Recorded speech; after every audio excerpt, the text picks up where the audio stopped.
Thank you, Claire, for joining us today on what is day 7 of our lockdown countdown. As I said to you in my email, we just wanted to ask you a few questions. The first of which is if you could just update us on your plans for Kuoni and Meraki for 2021. Sure. Well, thanks first of all for having me. It's a real pleasure. So I think the key words in terms of our planning are probably the same as many others in the travel industry at the moment. It's all about focus and adaptability. So there are 2 strands really in terms of our plans. We're focusing on what we know we're good at, honing in on destinations, experiences and so on that we know will do really well, and maximising every opportunity. So that's about being really selective about the destinations, the partnerships, just as we always have done, but really focusing in on where our strengths are. But we're also keeping a close eye on trends that are new opportunities.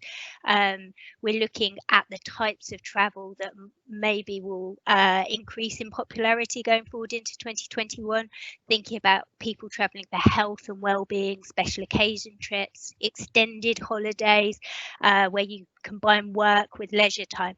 So really it's that combination of focusing on the strengths but also retaining an element of adaptability as we go forward, and in the immediate future it's just removing any barriers to sale, so we've flexible booking policies and so on, and really being very adaptive to what we're hearing from our customers. Yeah, being agile and nimble does seem to be key, doesn't it? Is there any destination in particular that you would say that you think has got a bright future for 2021 based on what we know at the moment with travel corridors and border closures, etc.? Well, I guess I can talk from recent experience.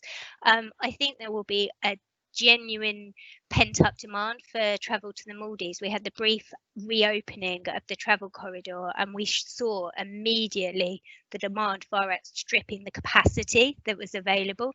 So I think that the minute the travel resumes, the demand will naturally gravitate towards the Maldives. At the end of the day, it's sort of one of those destinations that lends itself to naturally remote and distance travel, and it's an escape. I mean, who wouldn't want to escape there? So I think absolutely there's a real opportunity for that destination. I think we see the same trend coming through for the Caribbean, to be honest. Again, direct flying, the beaches are as beautiful as ever, and actually there's never been a better time to travel because it will take time to get back up to the previous level, so it's quieter, and we've seen again where people have returned. Perhaps with a slightly longer lead for 2021, we'll always have a focus on the short haul travel. For some people who haven't travelled, and this will be their first time after a year, they're going to be thinking about short haul versus long haul. So we'll continue to evolve our short haul programme to make sure that we have those type of holidays as well as those long haul destinations. Great. Yes, I wonder if there's an element of sort of bucket list and people thinking, I wish I'd gone to the Maldives and now I'm just going to go. I'm not going to put it off in case, you know, I can't go next year. Absolutely. Interesting. And we wanted to ask you about innovation, and it doesn't have to necessarily be innovation in travel, but is there anything that's caught your eye during this period that you thought, gosh, that's a really clever idea?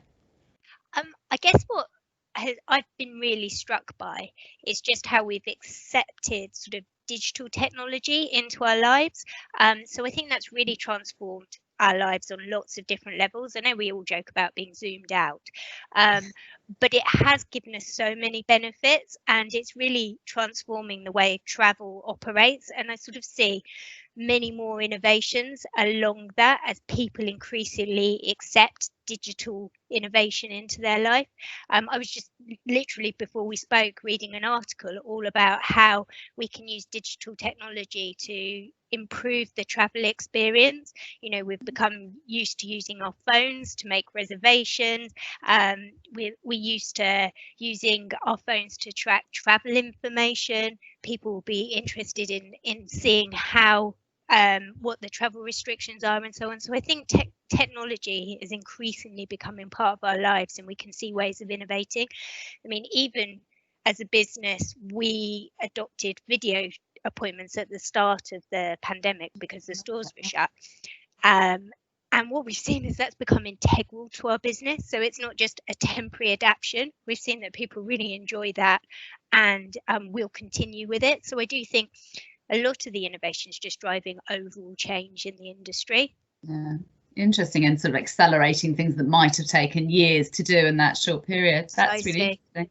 And the penultimate question for you, Claire, when you're allowed to travel again, what's going to be your first destination? I have to say, I know I've already mentioned the Maldives, but it will be the Maldives. It's top of my list. There's a good few reasons for that. I mean, it's our #1 destination, so it's really important for me to go out there to meet with our partners. We've got partners who have supported us throughout this period, and it's really important to go and re-establish those connections and see them face to face.